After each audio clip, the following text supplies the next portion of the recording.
Halo, Ibu Ellen. Hai Marvin, apa kabar? Hai, kabar baik juga.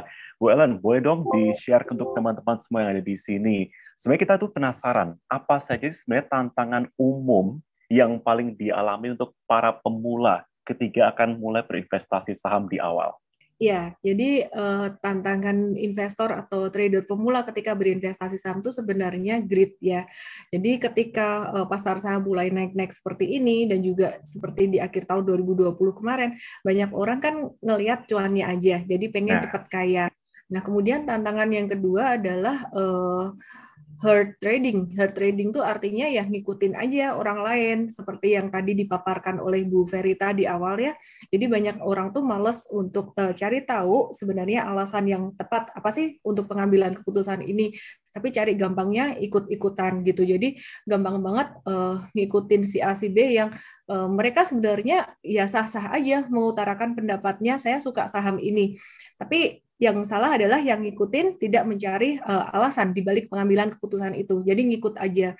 Jadi sebenarnya kalau misalkan kita bilang wah salah si A atau si B itu ngepom-pom saham itu agak kurang tepat karena sebenarnya ya hak setiap orang untuk ngomong. Jadi tantangannya adalah kurangnya kemauan untuk belajar. Makanya dengan kehadiran SIM Invest ini tadi saya juga udah sempat download dan lihat-lihat aplikasinya yang sangat user friendly banget.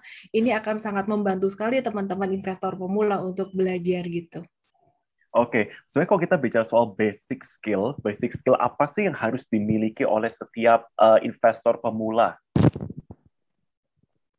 Iya, sebelum bicara tentang skill ya, banyak investor pemula tuh kan cari skillnya adalah skill teknis, terutama analisis teknikal supaya bisa cepat cuan. Sebenarnya analisis teknikal tuh sangat-sangat mudah sekali. Belajar 1-2 bulan, praktis tiap hari itu juga udah bisa banget. Tapi sebenarnya yang perlu disadari adalah benerin mindsetnya dulu sebelum Hmm. mulai belajar saham gitu ya. Jadi mindsetnya jangan jadikan pasar saham ini sebagai apa ya mesin jackpot uang yang mungkin memang bisa kasih cuan cepat kalau pas marketnya uptrend. Tapi mindset ini yang perlu dibenerin bahwa pasar saham ini merupakan instrumen investasi yang bisa kasih kita return secara konsisten, secara sustainable dari tahun ke tahun. Kalau kita bisa manage ekspektasi kita.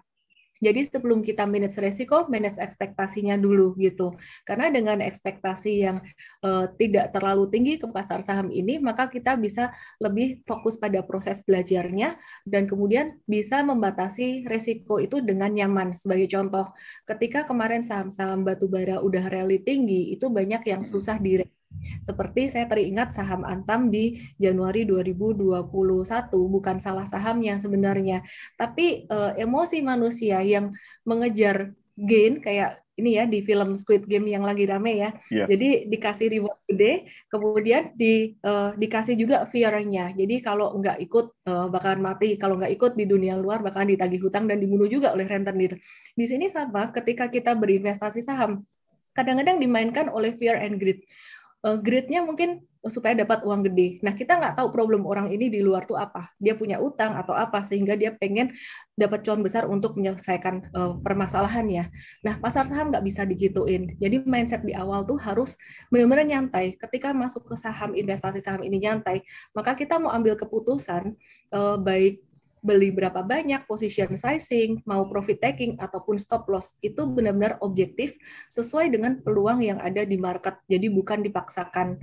Kadang-kadang kita melihat saham ini udah ketinggian, tapi kita paksain masuk karena sebenarnya ada agenda pribadi. Agenda pribadinya adalah aku butuh duit gitu. Misalnya kayak gitu. Jadi yang terpenting adalah mindset dulu bahwa pasar saham ini kita yang harus ngeflow ngikutin sahamnya, bukan sahamnya yang harus ngikutin kita. Jadi mindsetnya harus benar-benar santai. Oke. Nah, banyak banget yang bilang panik nih saya pada waktu kita beli saham, katakanlah saham blue chip gitu ya. Untuk teman-teman semua tadi sudah mendengarkan penjelasan mengenai blue chip. Terus tiba-tiba pada waktu beberapa minggu ke depan, tahu-tahu nilainya turun, kemudian panik selling begitu. Nah, bagaimana sih kemudian mindset harus ditanamkan bahwa tenang dulu, jangan buru-buru untuk di-sell. Yang ada malah kita jadi kayak dapat kerugian malahan. Hmm, ada beberapa saham di mana kita bisa hold dalam jangka panjang meskipun saham ini turun atau rugi, terutama jika fundamentalnya sangat kuat. Tapi ada beberapa saham yang kalau saya pribadi beli saham itu dan rugi, saya harus segera keluar atau segera cut loss. Sebenarnya bukan masalah fundamental aja, masalah likuiditas gitu. Kalau fundamentalnya bagus, tapi perusahaan ini likuiditasnya bid offer-nya kecil, aduh gimana cara nanti kita mau profit taking juga susah gitu. Nah, mungkin kita akan sedikit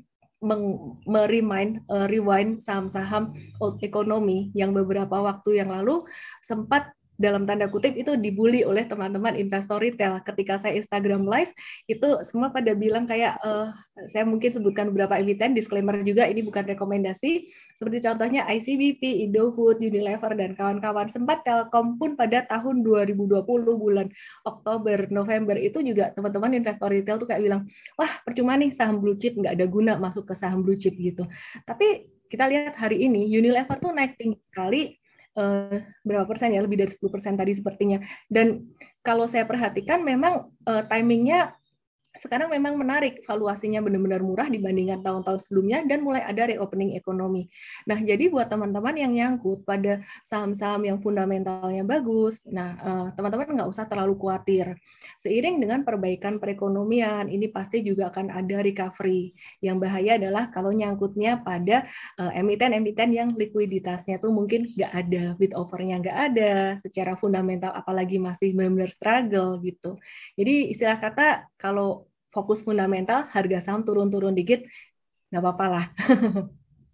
Oke. Nah, terus kemudian, Bu Ellen, kalau ini buat teman-teman semua yang sudah install SIM Invest ya, kemudian bingung. Saya kalau gitu, saya pertama harus beli sahamnya apa nih? Saham blue chip dulu kah? Atau second liner kah? Atau bagaimana? Kita bisa kemudian melihat itu sebagai peluang awal. Ya, jadi kalau kita perhatikan di SIM Invest sendiri, saya tadi juga download ya nih SIM Invest. Jadi ini ada Hmm. menu research, ada portfolio, transaction, ada home juga. Jangan terburu-buru sih beli saham gitu. Mungkin pelajarin dulu research-nya di sini di SIM Invest gitu. Ya, jadi istilah kata tuh saham tuh setiap hari market selalu buka Senin sampai Jumat dan nggak tutup. Jadi kalau ketinggalan peluang hari ini, besok juga masih ada, terutama untuk tradingnya. Kalau untuk investasi gimana nih? Aku udah ketinggalan, BCA udah naik, BRI udah naik, Unilever udah naik. Ya sabar aja lah, paling berapa hari juga dikasih normal correction. Jadi ya intinya sih pahami sebelum membeli, paling tidak riset-riset simple. Dari Sinarmas juga saya sering baca riset-risetnya bagus-bagus sekali. At least tahu reasonnya. Oke. Nah, kemudian terakhir kalau saya bisa tanya, saran untuk para investor, tadi kan kita sudah ngomong investor pemula ya. Ini buat yang kemudian sudah belajar, investor yang dadakan, yang di pandemi ini muncul begitu. Kemudian what's next? Selanjutnya apa nih harus kita lakukan untuk bisa memaintain agar kita nggak mudah goyah dengan adanya ancaman seperti panic buying, panic selling. Oke, jadi saya sendiri belajar dari pengalaman saya sebagai investor retail dari tahun 2007. Apa yang membuat kita semakin serakah dan semakin takut sebenarnya adalah karena kita terlalu banyak arisan, alias terlalu banyak kumpul-kumpul, grup discussion, terlalu banyak dengerin apa kata orang gitu. Jadi kita sudah berusaha, aku pengen berusaha jadi anak baik-baik, belajar baik-baik, fokus pada technical fundamental risk management. Tapi begitu dibisikin teman saya beberapa waktu yang lalu sih, banyak yang iniin kripto ya, Elan ayo masukin lagi gini-gini. Saya kok merasa kok kadang kayak, oh kok iya ya, aku kok kayak ketinggalan dan seterusnya. Nah mungkin agak dikurangi untuk terlalu banyak arisannya gitu. Jadi lebih fokus pada analisis atau research-nya. Nah nanti kalau di Sinarmas ada kelas-kelas, ada research, itu lebih fokus itu aja gitu. Oke, saya mau undang juga Pak Inarno untuk tadi memberikan sedikit insight juga, Pak. Setuju nggak, Pak, seperti yang tadi sudah kita bahas bersama dengan Bu Ellen, bahwa banyak banget memang investor-investor pemula itu yang kemudian banyak banget yang begitu ada penurunan sedikit langsung, oke, panic selling, kemudian ada yang bagus, panic buying juga. Oke, pertama-tama saya ucapkan terima kasih nih kepada Mbak Ellen ya, Ellen May ini banyak sekali pelajaran-pelajaran yang bisa diambil dari Mbak Ellen ya. terutama kepada investor-investor yang atau calon-calon investor baru ya. Jangan cepat-cepat ya, seperti yang tadi yang dibilang itu betul sekali ya. Kita harus nyantai, kita harus banyak jadi anak baik-baik, jangan banyak kumpul ya, begitu ya Mbak Ellen ya. Itu benar-benar betul-betul jitu ya. Artinya bahwasanya kalau kita terlalu banyak kumpul-kumpul dan dengar kanan kiri, ada kalanya kita malah nggak fokus gitu ya. Mungkin sedikit saja pertanyaan kepada Mbak Ellen untuk sharing kepada teman-teman investor gitu ya. Kira-kira ini apa nih kiat-kiatnya untuk tentunya kita mesti disiplin ya terhadap diri kita sendiri, bagaimana kita take profit atau cut loss gitu ya. Nah, itu apakah ada kira-kira kiat-kiat khusus gitu dari Mbak Ellen gitu ya, bahwasanya oke, ini saham bagus tetapi ternyata ini turun dan kita mesti harus mungkin saatnya nggak tepat nih sekarang, kita mesti cut loss dulu atau gimana gitu, atau take profit dulu gitu misalnya gitu. Itu apakah ada parameter-parameter yang kira-kira bisa di-sharing gitu, Mbak Ellen? Thank you. Terima kasih banyak Pak Inarno, sebuah kehormatan buat saya bisa berdiskusi langsung dengan Pak Inarno. Ya, jadi kalau dari pengalaman saya pribadi, sebenarnya kalau untuk trading, analisis teknikal itu sudah sangat cukup sekali. Sedangkan analisis fundamental kita fokus pada valuasi. Jadi kalau harga turun, ya saya sebenarnya nggak jual. Tapi beli lagi, prinsipnya seperti itu. Sebenarnya banyak yang sudah memahami prinsip itu. Tapi kok kadang buat investor pemula tuh susah ya menjalankan. Nah, sepengalaman saya sejak tahun 2007 sudah pernah untung banyak, 2008 rugi banyak waktu itu. Akhirnya saya menyimpulkan satu hal sampai sekarang, bahwa teman-teman investor trader ini mesti melewati masa naik dan masa turun dulu. Kenapa? Karena ketika melewati masa naik, semua trader, semua investor, pelaku pasar, mereka akan merasa pintar. Jadi kami merasa pintar bahwa wah ternyata gampang ya, sampai akhirnya ternyata kena pentung satu persatu gitu. Dan kemudian ketika kena pentung sahamnya nyangkut semua, barulah kita merasa bodoh, kita merasa kayak discourage, aduh kayaknya aku nggak bisa gitu.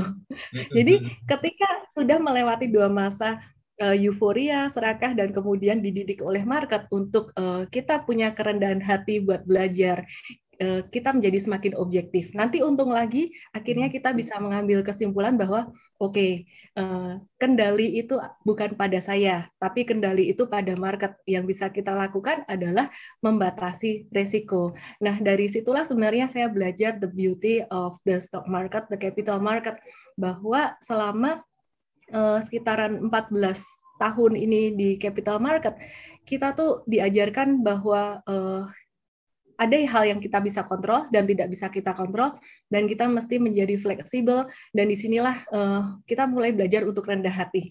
Nggak seperti saya pada tahun 2007 tuh mungkin agak-agak, wah ini ya, agak-agak sombong, wah ini gampang ini market. Jadi mungkin harus melewati masa naik turun dulu, baru bisa disiplin gitu. Correct me if I wrong, Pak. Cakep, bagus. Oke, semoga itu juga bisa menjadi insight juga untuk teman-teman semuanya. Jangan takut dulu pokoknya ya, dan tentunya learn dari mistake juga. Nggak usah kemudian langsung kapok, kemudian nggak mau investasi, jangan. Tapi tentunya juga kita lihat dari pengalaman, belajar di sana, dan gain more dari sana. Oke, terima kasih Bu Ellen, dan juga terima kasih Pak Inarno. Ini saya mau undang juga untuk pembicara kita juga yang lain. Ini ada Pak Inarno, ada Ibu Ellen juga, dan juga Pak Jeff juga. Ini untuk bersama-sama kita ngobrol ya di sini ya. Soalnya ada banyak sekali yang pengen tahu nih pengalaman dari Mas Kaisang juga ini ya. Ngomong-ngomong, ini saya mungkin boleh mulai dari Pak Inarno dulu, Pak. Mungkin jika ada pertanyaan yang mau disampaikan. Baik. Pertama-tama saya ucapkan terima kasih ya kepada Mas Kaisang gitu ya, yang nggak jemu-jemu mengajak milenial untuk berinvestasi di pasar modal secara jangka panjang ya. Dan Mas Kaisang tuh tadi juga sudah mengatakan bahwasanya pertama-tama itu sudah waktu masuk ke saham juga rugi terus gitu ya. Jadi artinya bahwasanya memang ini yang perlu disadari kepada investor-investor muda dan calon-calon investor bahwasannya janganlah putus asa ya dalam melakukan saham, dan memang betul-betul kita harus betul-betul memahami pengetahuan mengenai saham itu sendiri, apakah itu fundamental, apakah itu secara teknikal ya. Dan juga yang kedua adalah mengenai bagaimana mendaftar saham segala macam ya. Kita juga nggak jemu-jemu ya, seperti yang tadi saya sudah utarakan ya, dengan stakeholder, dengan teman-teman semua kita sudah melakukan, bahkan tahun lalu kita melakukan sosialisasi edukasi hampir 9.000 dengan pesertanya sekitar 1,2 juta.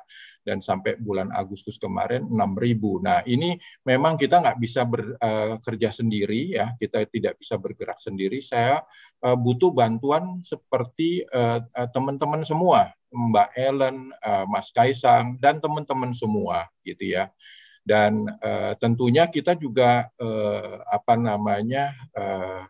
untuk yang influencer ya, saya betul-betul sangat welcome kepada teman-teman influencer karena followernya juga banyak ya, itu kan bentuk suatu edukasi ya gitu ya. Nah di kita juga ada yang kita yang kita lakukan itu adalah influencer incubator. Jadi di mana di situ influencer itu dapat bersama-sama, belajar bersama-sama, kita siapin materi-materinya agar supaya nanti influencer-influencer itu dalam menyampaikan kepada follower-followernya itu tidak salah. Ya alhamdulillah nih dengan adanya Mas Kaisang juga ini nih bisa membantu akselerasi calon-calon investor untuk lebih bijak, lebih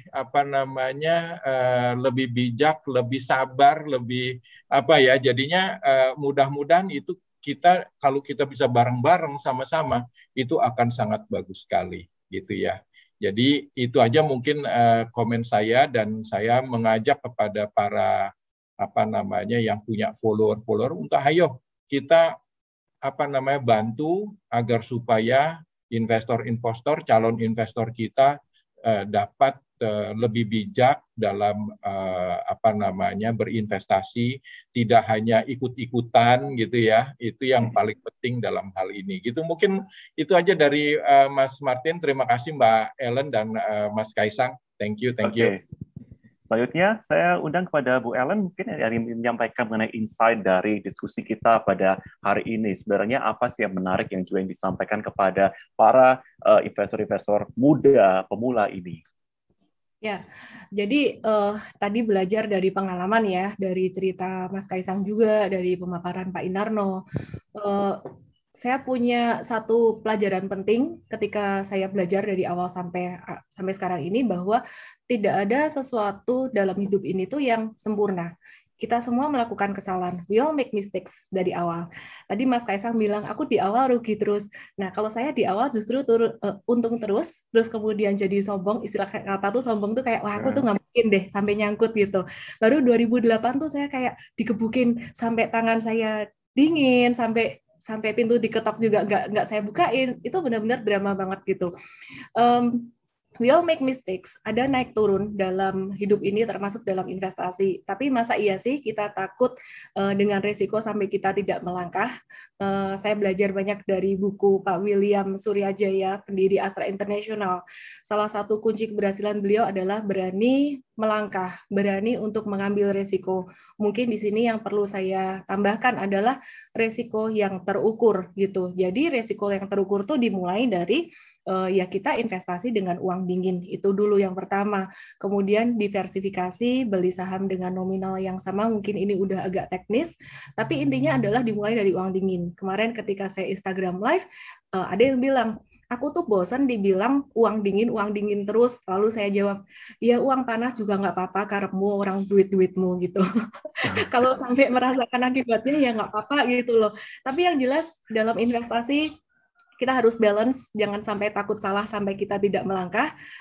Berani lebih penting, berani take action. Saya juga belajar banyak dari Pak Pandu Syahrir, Komisaris Bursa Efek. Ketika saya berdiskusi dengan beliau tuh selalu diajarin bahwa nggak apa-apa lah, Ellen, kamu salah-salah dikit take action dan mengembangkan startup and trade ini juga nggak apa-apa lah, nggak usah takut-takut salah. Kamu kalau takut salah nggak take action nanti. Jadi embrace mistakes selama resiko terukur. Itu aja. Nggak ada yang sempurna dalam hidup ini. Yang penting kita selalu jadi lebih baik dari hari ke hari. Baik, terima kasih Bu Ellen. Mas Kaisang, monggo ada yang disampaikan untuk teman-teman semua yang ada di sini ketika menyaksikan diskusi kita. Kalau dari saya sih simple aja ya, nggak usah ikut-ikut, udah. Pokoknya analisis sendiri, pokoknya apa sendiri aja lah gitu. Kok ngikut-ngikut nanti kebanyaknya nyangkut nanti. Nggak ngikut-ngikut dan nggak sembrono ya Mas ya. Iya. Oke. Selalu ada hari esok yang lebih baik kok. Ikut pas aja, cuan terus. Oh, langsung ya. Download Webinar langsung ini. Oke. Saya sering ngintipin loh. Oh iya, saya juga. Oke, selanjutnya terakhir saya minta untuk Pak Jeff untuk memberikan sedikit ini Pak insight untuk kita semuanya. Ya, saya setuju sih dari semua nasihat yang diberikan oleh Pak Inano, Mas Kaisang dan Bu Ellen ya. Semua orang pasti making mistake lah ya. Saya rasa lebih baik kita making mistake-nya early ya. Itu lebih murah. Jadi ongkos kuliah itu murah dan biasanya kita akan belajar soalnya kan kalau kita masih muda, penghasilan masih sedikit ya, kita terasa tuh rugi sedikit aja ya. Jadi itu akan drive kita untuk belajar ya. Jadi make the mistake early, start early, dan itu uang kuliah itu return-nya sangat tinggi ke depan. Oke, baik.